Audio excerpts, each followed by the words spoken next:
Décroissance, post-croissance, économie sociale et solidaire, économie du partage, économie collaborative, autant de projets de société qui ont les mêmes racines, un point de départ.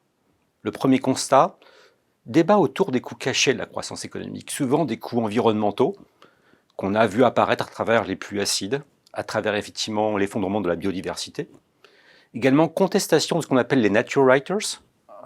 Rachel Carson met en avant les ravages du DDT sur notamment l'environnement. Barry Commoner évoque les lois de l'écologie et les conséquences des essais nucléaires sur la santé humaine. La remise en cause d'une croissance sans limite avec le fameux rapport Meadows de 1972 et le sommet de Stockholm qui, partant des pluies acides, va poser les bases de ce qu'on appelle l'éco-développement. Des graines ont été semées. Rupture avec les grands principes de la théorie économique. On comprend tout de suite que derrière l'économie, derrière la production et le capital, il y a l'énergie.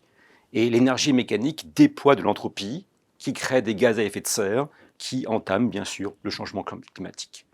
Même problème sur la bioéconomie. On se rend compte que l'espèce humaine, par son invention, par ses innovations, a créé ce qu'on appelle les organes exosomatiques.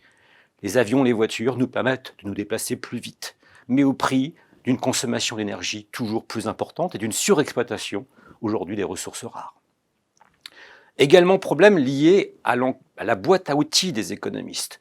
Nous travaillons sur des marchés qui ont une valeur, qui ont des prix, avec des revenus, des quotas, des taxes, autant d'outils qui échappent très souvent à la vie en société.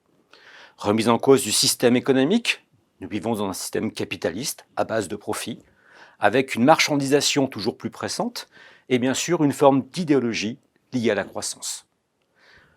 Dénonciation aussi de la mainmise de la finance sur l'économie. Des capitaux passent de pays en pays en fonction des rémunérations. Enfin, débat autour de la taille de l'économie. Ce processus de marchandisation n'a pas de limite. Aujourd'hui, l'éducation, la santé passent par un prix, passent par un marché. Finalement, ce débat tourne autour des valeurs de la société, qui ne sont pas forcément des valeurs économiques.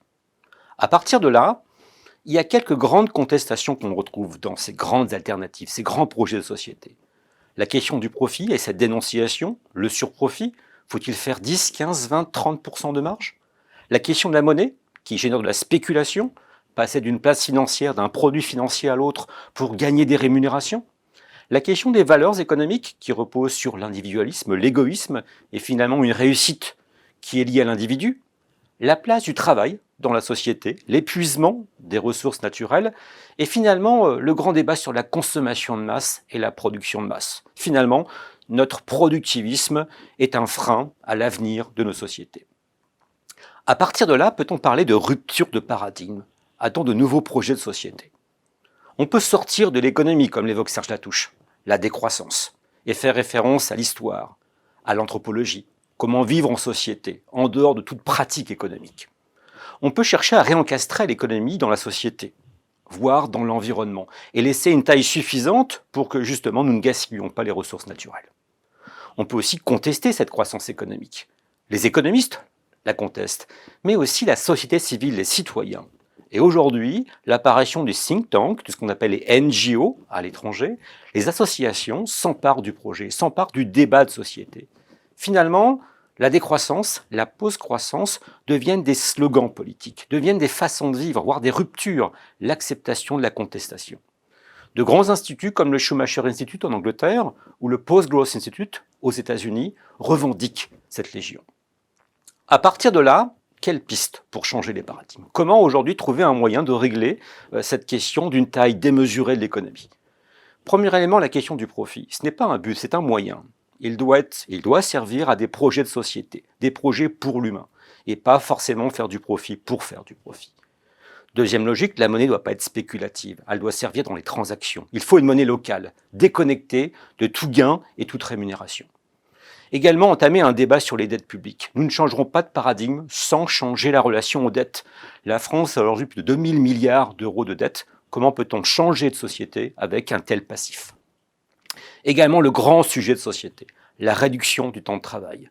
Ce n'est plus une question des 35 ou des 40 heures aujourd'hui. Avec 6 millions de chômeurs en France, c'est une question du partage du temps de travail.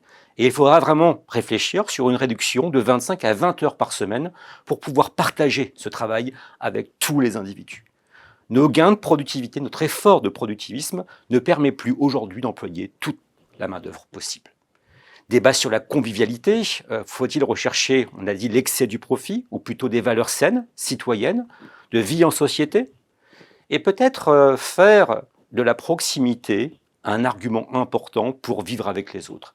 Finalement, le débat porte aussi sur notre économie qui est très masculine, avec des valeurs très fortes de guerre, d'affrontement.